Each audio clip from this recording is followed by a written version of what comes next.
23 मार्च 1931 का दिन था। लाहौर की सेंट्रल जेल में भगत सिंह, राजगुरु और सुखदेव को एक साथ फांसी दे दी गई।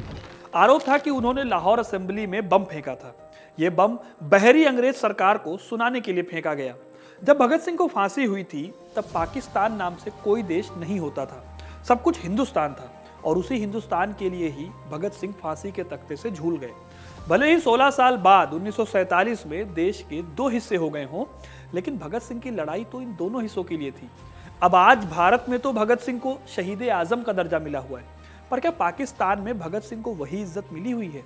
इस सवाल के पीछे की असली वजह यह भी है कि भगत सिंह पाकिस्तान वाले हिस्से की पैदाइश थे, वहीं पर पले बढ़े और वहीं पर उन्होंने क्रांति का परचम भी लहराया था। इसलिए आज हम जानेंगे कि भारत के सबसे चहीते शहीद पाकिस्तान से क्या कनेक्शन रखते हैं और पाकिस्तान में उन्हें आज कैसे याद किया जाता है और पाकिस्तान उन्हें कितना मानता है। तो वीडियो को इन तक जरूर देखिएगा, क्योंकि अपना इतिहास नहीं जानोगे तो खुद को कैसे पहचानोगे। नमस्कार, मेरा नाम है सिद्धार्थ सिंह और आप देख रहे हैं हिस्ट्री कनेक्ट। भगत सिंह का पाकिस्तान से खास रिश्ता रहा है। अगर आप भारत को देखोगे तो पंजाब के खटकर कला गांव को भगत सिंह का गांव माना जाता है, लेकिन इस गांव में भगत सिंह नहीं पैदा हुए थे। उनका जन्म तो पाकिस्तान के लायलपुर जिले में बंगा गांव में हुआ था। आज इस शहर को फैसलाबाद नाम से जाना जाता है। लेकिन फिर खटकर कला गांव को भगत सिंह का गांव मानते क्यों हैं हम?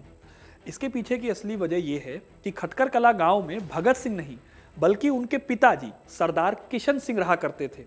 साल 1900 के बाद किशन सिंह की फैमिली ने घर छोड़ा और लायलपुर यानी आज के फैसलाबाद में आ गए। हालांकि जब भगत सिंह की शहादत हुई तो पूरा परिवार वापस खटकर कला गांव में आकर रहने लगा। इसीलिए इस गांव को भगत सिंह से जोड़कर देखा जाता है। आज के भारत में भगत सिंह से जुड़ी बेहद कम चीजें ही हैं हमारे पास। जो भी हैं वो पाकिस्तान में हैं। पाकिस्तान के लाहौर में ही भगत सिंह की पढ़ाई लिखाई भी हुई थी। यहाँ पर उन्होंने डीएवी स्कूल से स्कूलिंग की और बाद में नेशनल कॉलेज लाहौर में एडमिशन ले लिया। यहीं लाहौर में ही उन्होंने अपने साथियों के साथ मिलकर सैंडर्स की गोली मारकर हत्या भी की थी। वो पेड़ आज भी यहाँ मौजूद है जिसके पीछे खड़े होकर उन्होंने जेम्स स्कॉट का इंतजार किया था।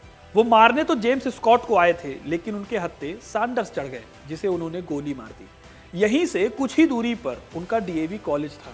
सैंडर्स को मारने के बाद वो इधर से ही भागे थे। विभाजन के बाद इस कॉलेज का नाम गवर्नमेंट इस्लामिया कॉलेज हो गया। सैंडर्स की हत्या के बाद भगत सिंह ने लाहौरी मंडी में अपनी एक जान पहचान वाले के घर में रात गुजारी। फिर वो लाहौर के ही दयाल सिंह कॉलेज हॉस्टल चले गए। यहाँ हॉस्टल के सुपरिटेंडेंट ने उन्हें 4 दिनों तक अपने यहाँ पर छिपा कर रखा। भगत सिंह और पाकिस्तान का एक गहरा कनेक्शन पाकिस्तान के कायदे आजम से भी है। जी हाँ, असल में जब भगत सिंह जेल में थे और उनके खिलाफ सुनवाई हो रही थी तब जिन्ना अदालत के कामकाज पर भड़क गए थे। हुआ यह था कि कोर्ट में भगत सिंह और उनके साथियों के साथ भेदभाव हो रहा था और उनकी दलीलें सही से सुनी नहीं जा रही थी। इसलिए भगत सिंह और उनके साथियों ने मुकदमे का बहिष्कार कर दिया और भूख हड़ताल शुरू कर दी।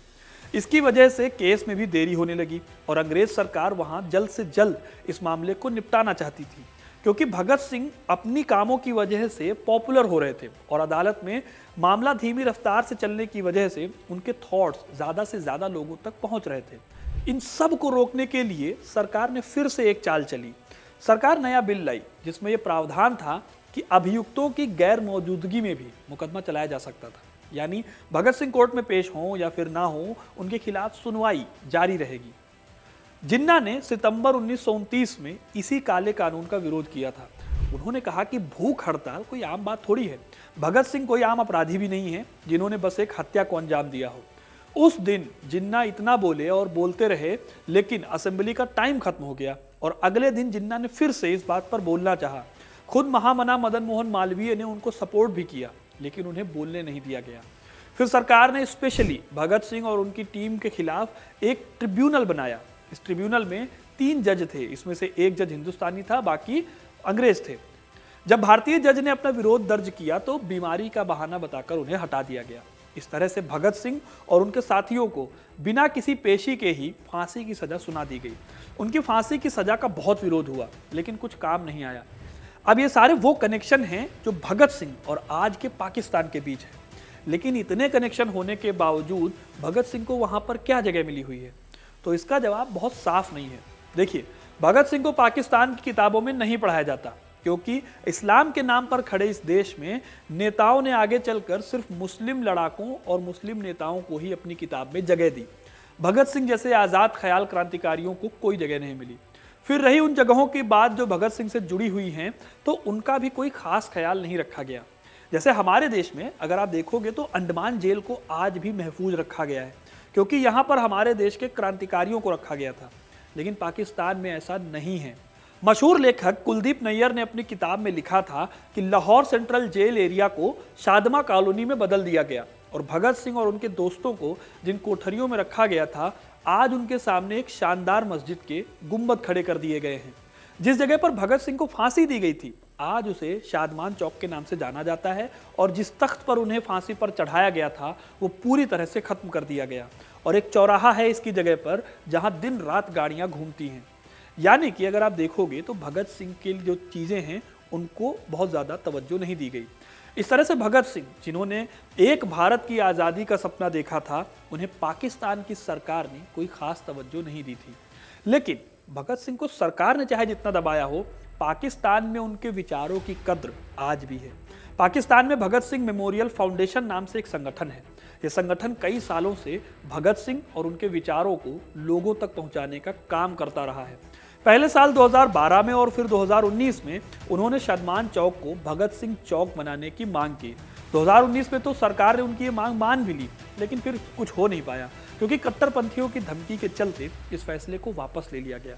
आज भी हर साल 23 मार्च को लोग इस चौक पर इकट्ठा होते हैं और भगत सिंह, राजगुरु और सुखदेव को याद करते हैं।